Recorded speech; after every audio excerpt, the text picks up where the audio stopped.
पिछले पार्ट में देखा था कि कैसे असली लाइट अकेले आस्था और यूनोकिन के स्ट्रॉन्गेस्ट फॉर्म में बिना किसी ग्रिम वॉर के अकेले बैंड बजा देता है। एंड भाई ये बहुत ज्यादा स्ट्रॉन्ग होता है, लेकिन यूनो किसी तरह अपने मैजिक से आस्था और खुद की जान को बचा लिया होता है। फिर हमने देखा था कि ये सारे के सारे एल्व्स एक साथ रॉयल कैपिटल की तरफ जा रहे होते हैं उस पर अटैक करने के लिए। बहुत सारे मैजिक नाइट्स एल्व बन चुके होते हैं एंड पूरे के पूरे क्लोवर किंगडम में तबाही मची होती है। कैप्टन फुगी लियोन वापस से होश में आ गए होते हैं और इन्हें वन ऑफ द 4 स्पिरिट्स में से एक द फायर स्पिरिट सैलमेंडर मिल गया होता है। एंड फिर हमने देखा था कि हमारे आस्था भाई भी अपनी ब्लैक बुल स्क्वाड के साथ रॉयल कैपिटल की तरफ जा रहे होते हैं अपनी नई स्वॉर्ड के साथ, जिससे आस्था भाई एल्व्स को वापस से ह्यूमन बना सकते हैं। एंड फिर इधर हम पैट्री को देखते हैं एंड ये भी लाइट और सारे एल्व्स की तरफ निकल जाता है, लेकिन तब ही डेड वापस से होश में आ जाता है। एंड असल में ठीक मरने से पहले गुस्से और बहुत ज्यादा हीट की वजह से डेड की एक नई स्पेल अनलॉक हो गई थी, जिससे अब ये सिर्फ मरे हुए लोगों की सोल को नहीं बल्कि जिंदा लोगों की भी सोल को कुछ सेकंड्स के लिए कंट्रोल कर सकता था। एंड उसी स्पेल का यूज कर इसने अपनी ऑबिटो और शैली की सोल को बचा लिया था एंड ये तीनों वापस से जिंदा हो गए थे। एंड डेड भाई बहुत ज्यादा गुस्सा होता है एंड इसका अब सिर्फ एक ही मिशन था, पैट्री से इस धोखे का बदला लेना। एंड फिर इधर हम ढेर सारे मैजिक नाइट्स को देखते हैं जो बहुत ज्यादा डरे हुए होते हैं। जर्क्स और 2 और मैजिक नाइट बहुत ज्यादा तबाही मचा रहे होते हैं, लेकिन तभी वहां पर द ब्लैक बुल स्क्वाड अपने ब्लैक बुल्स ट्रांसफॉर्मर बेस पे पहुंच जाते हैं। ये कैसा मैजिक है? चार्मी ग्रे और वेनेसा लोगों को बचाने लगते हैं एंड मैग्मा लक और गॉर्डन हेनरी के बेस के अंदर से इन लोगों पर अटैक करने लगते हैं। ये तीनों भी इन लोगों के ऊपर अटैक करते हैं, लेकिन वेनेसा की डेस्टिनी कैट की वजह से इन लोगों के अटैक इनको लगते ही नहीं, क्योंकि ये तो किस्मत कंट्रोल कर सकती है ना। वाह मेरी टीम कितनी कूल है, कोई फर्क नहीं पड़ता, हम अपने मैजिक को कंबाइन कर एक बार में इस पूरे शहर को उड़ा देंगे। एंड तभी ये सारे लोग एक साथ अपने मैजिक को कंबाइन कर एक बहुत बड़ा ब्लास्ट करने वाले होते हैं, लेकिन तभी ब्लैक बुल्स के बेस से निकल कर आते हैं हमारी आस्था भाई की कैनन बॉल, जो एक ही बार में इन तीनों को सुला देते हैं एंड वापस से ह्यूमन बना देते हैं। एंड भाई ये लोग इस समय साथ में लगभग समझ लो अनस्टॉपेबल होते हैं। एंड तभी वहाँ पर ऑबिटो के टेलीपोर्टेशन मैजिक से ये तीनों भी वहाँ पर आ जाते हैं। ओए ब्लैक बुल्स वालों, अब हमारा मिशन सेम है, क्यों ना तुम हम लोगों से हाथ मिला लो और हम लोग तुम्हें 1 सेकंड में ऑबिटो के मैजिक से रॉयल कैपिटल लेके जा सकते हैं। तुम लोग बाकियों को संभालना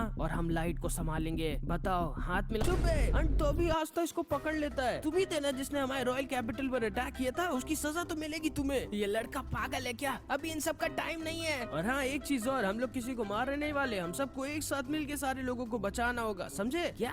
बिल्कुल नहीं। ठीक है, मैंने वैसे भी मास्टर लाइट के कहने पर बहुत पाप किए हैं, शायद इससे मैं अपने थोड़े बहुत पाप उतार सकूं। नहीं, मैं नहीं मदद करने वाली, मैं सिर्फ इसलिए लाइट की मदद करती थी क्योंकि वो मुझे जो मन करे वो एक्सपेरिमेंट करने देता था। ठीक है शैली, अगर तुम हमारी मदद करोगी तो बदले मैं तुम्हें मेरे ऊपर एक्सपेरिमेंट करने दूंगा। क्या सच में आस्था? हाँ, लेकिन दर्द तो नहीं होगा ना? मुझे होगा, बहुत दर्द होगा। ठीक है, ध्यान से सुनो शैली, क्यों ना तुम अपने एक्सपेरिमेंट्स लोगों की मदद के लिए यूज करो, फिर तुम जो मन करे वो एक्सपेरिमेंट कर पाओगी। ठीक है आस्था, मैं तुम्हारी मदद करूंगी, लेकिन याद रखना मैं तुम्हें काट के तुम्हारा दिल जरूर देखूंगी कैसा दिखता है। ओके, ये लड़का सच में पागल है क्या? एंड तभी चार्मी इन सबको अपना टेस्टी खाना दे देती है। जो भी हमारी मदद करेगा वो टेस्टी खाना पाएगा। एंड डेड को यकीन नहीं हो रहा था कि भाई ये कैसी स्क्वाड है, पूरे के पूरे क्लोवर किंगडम में तबाही मची और ये लोग खाना खा रहे हैं। इस लड़के की पूरी स्क्वाड पागल है। एंड डेड से भी चार्मी के टेस्टी खाने की वजह से कंट्रोल नहीं होता एंड ये भी तैयार हो जाता है आस्था की मदद करने के लिए। ठीक है, मैं तुम लोगों की मदद करूंगा, लेकिन तब तक जब तक लाइट मेरे सामने नहीं आ जाता। एंड फिर इधर हम पूरी गोल्डन डॉन की स्क्वाड को देखते हैं जो पूरे के पूरे एल्व्स बन गए होते हैं। ये सारे के सारे क्योंकि पहले से ही रॉयल कैपिटल के पास थे, इसीलिए ये लोग पहले ही रॉयल कैपिटल पर अटैक कर देते हैं जहाँ पर किंग और टॉप की रॉयल फैमिलीज रहती हैं। एंड तभी वहाँ पर यामी सर और फिनरल आ जाते हैं जिन पर ये लोग अटैक कर देते हैं। यामी सर भी इनके ऊपर अटैक करने की कोशिश करते हैं, लेकिन क्योंकि ये लोग इतने सारे होते हैं इसलिए यामी सर को बहुत ज्यादा दिक्कत हो रही होती है। लेकिन तभी वहाँ पर यामी सर के राइवल ग्रीन मैंटिस स्क्वाड के कैप्टन जैक आ जाता है। यार इस खंबे को ही आना था क्या हमारी मदद के लिए? पहले मैं तुम्हें ही काट दूं क्या यामी? तुम इंसान हमें नहीं रोक सकते, तुम लोगों को समझ नहीं आता क्या? एंड तभी इन सबके बीच फिर से लड़ाई हो जाती है एंड कैप्टन जैक अपना कट मैजिक इसके ऊपर यूज कर देते हैं, लेकिन इसका आर्मर बहुत ज्यादा स्ट्रांग होता है। तुम अपने मैजिक से मेरे आर्मर को नहीं काट सकते इंसान। ये बेचारा इस खंबे के मैजिक को जानता ही नहीं। एंड असल में कैप्टन जैक की पावर होती है कि ये कुछ भी काट सकता है।